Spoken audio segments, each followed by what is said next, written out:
Hey everybody, welcome back to Calc 3 Online.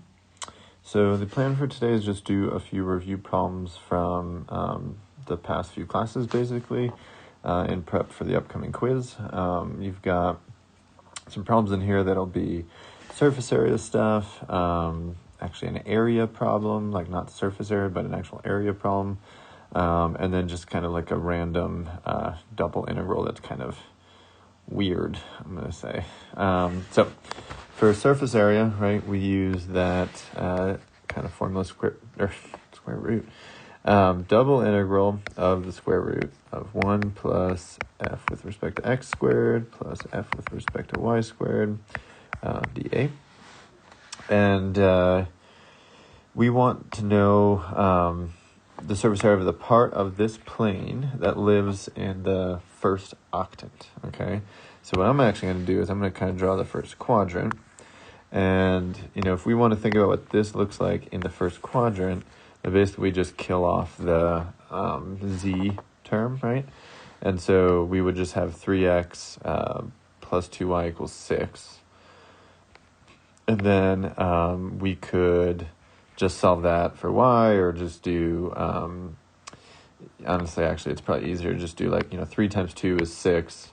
So that means that the x-intercept is 2, and then 2 times 3 is 6. So the y-intercept is 3. That's how I would think about it.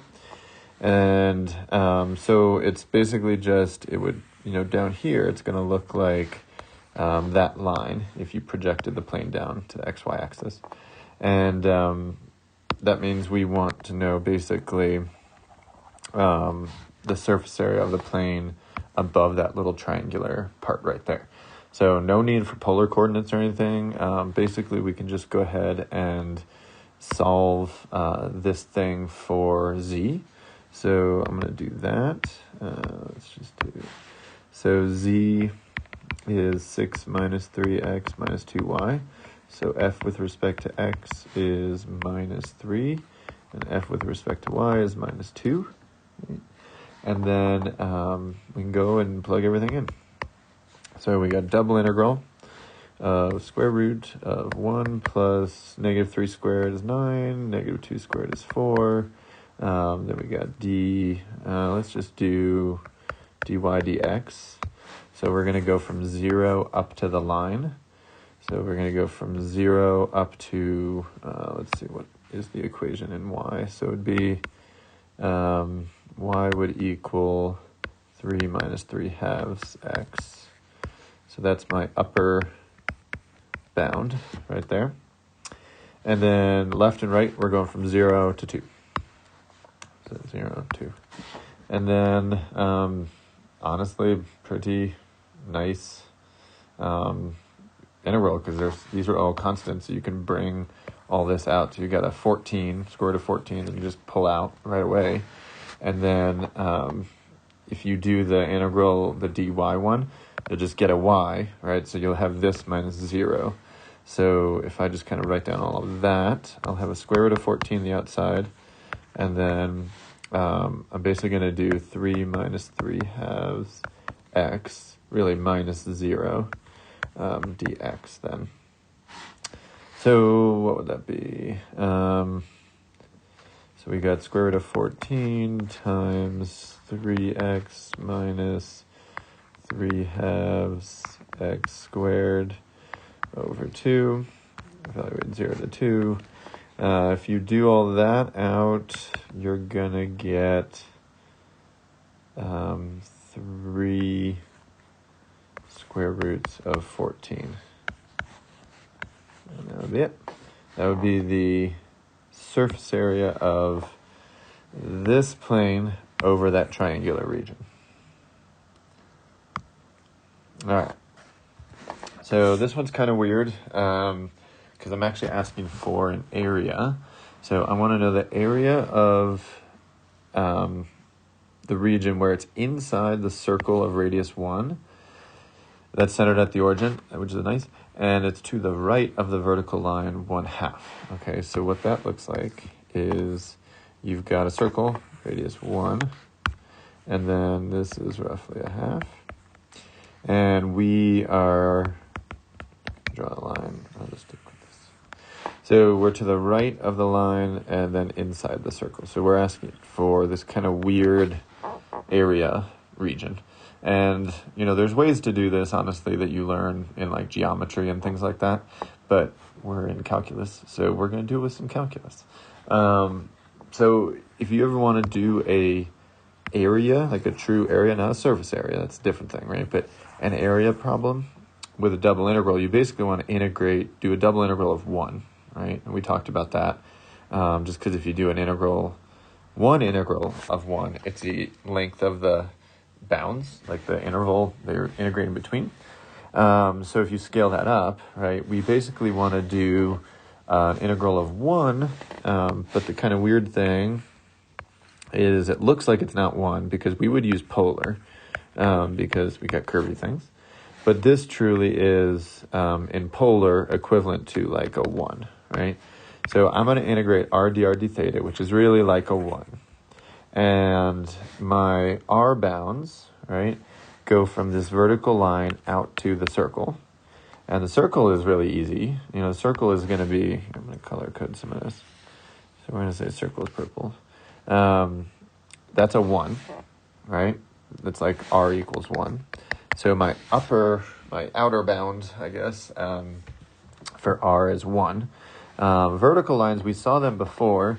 They actually end up being secants, but let's just do it again. So if you have x equals a half, right, that's r cosine theta is a half. So then r is 1 over 2 cosine theta, which is the same as 1/2 secant theta, right? And so my vertical line is, which is my like lower bound for r, is 1/2 secant theta. And then you have to figure out what the angles are here. So, you know, you want to go from this angle right here and then like go up to that angle right there. And it doesn't look symmetric in my picture because I didn't draw it well, but it should be symmetric. And you know that r equals 1, like out here and out here. So the way I would do this is actually, if I already have this, I'm just going to use that. I'm going to set that equal to 1, right? I'm basically saying when does the vertical line equal the circle? When do they intersect, right? And if you know your trig well, secant of pi over 3 or negative pi over 3 is equal to 2. So plus and minus pi over 3 would be my angle. So I'll put that in.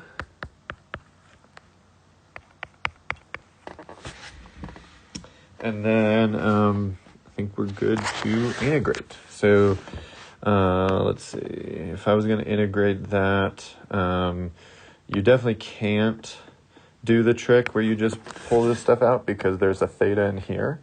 So you'll have to do really in order here. You have to do the dr stuff.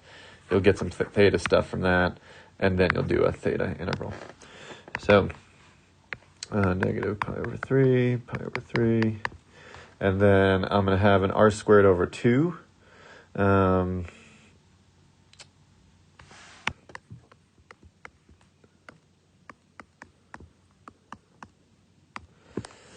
if I go and plug all of that in, you're going to get this. And that's pretty nice integral because that's just constant, and this is tangent, right?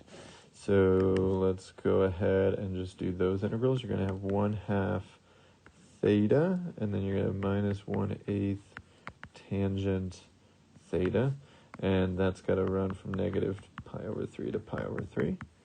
And I'm going to save you the annoying plugging and chugging, and just believe me, you should get pi over 3 minus root 3 over 4. It's kind of messy. It's like about 0.614. So that's the really awesome looking answer that you get. But setup is always the most important part. So really want to make sure that you understand all of that. It's kind of weird, but that is definitely how you could actually get the area of that weird little region just using a double integral. And honestly, like when I go back and look at geometry problems of how people do this with like geometry, it makes less sense to me than this does. And I think that's true for a lot of people who are like engineers and physicists and chemists and mathematicians and stuff. Like integrals is what we get, and you really want to make sure you can kind of see why that setup would actually do that. That's an important thing in math. All right, just one more problem I want to do here, and just kind of an interesting bound, I guess, which is what I kind of like about this problem. So I just want to literally evaluate this double integral. And the region, so we'll draw this maybe while I'm saying it. So the region R that you're integrating over is in the xy plane, is the stuff outside the circle of radius 1. So you've got a circle of radius 1, and it's the stuff outside that circle over here. And that's kind of a weird bound that we haven't really seen too much. Does seem like we would need polar because there's circular stuff going on. And so that would also be nice with this because you'll have x squared plus y squared, which will cancel to an r squared. So I'm going to go in and start setting that up. So we're going to do 1 over 1 plus r squared. There is another squared in there. And then r dr d theta. The r's, right, are running from this is r equals 1. And then we go out, right, all the way to infinity. So we got a 1 to infinity bound for r. And then theta, right, is a full 2 pi. So that's 0 to 2 pi. Just going from here all the way around. And so that is my my integral. And it is a nice one in the sense where this theta doesn't depend on the inner integral. So you can actually do the kind of handy shortcut where we're just going to do like a 2 pi scalar basically on this thing. I'm just going to put my r up there. And then I've done one of the integrals, and it's a u sub, right? Let u equal 1 plus r squared. Du over 2 is going to be r dr. And so then we can go and plug in and start doing this integral. So if I convert this to u, we're going to have an integral. All right, so what do we got going on here? So we have, my mind just blanked. Okay, I have a 1/2. I'm going to take that out. And then I got a du, and I've got a u squared down here. I just realized that should be there too. Okay. And then that's kind of nice because this and this can cancel. And then we have a pi times the integral of 1 over u squared is going to basically just be negative u to the negative 1. And then I'm going to pop back in my u, which equals 1 plus r squared.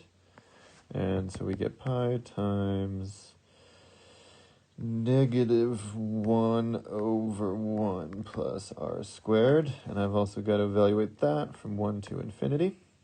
And let's see. So this is nice because we have an infinity on the bottom, right? So this first one is going to go to 0. And I'll put it in. And then we're doing minus negative 1 over 1 plus 1, right? So minus a negative half. And so that's pi times a half, which is pi over 2, which is, sometimes I get these answers and I just think they seem so weird. So half of pi is the amount of stuff that is under this surface and, over that region right there. Yeah, so there you go. All right, so that is all I want to do in this video. All these kind of things are just kind of what you could see on the upcoming quiz.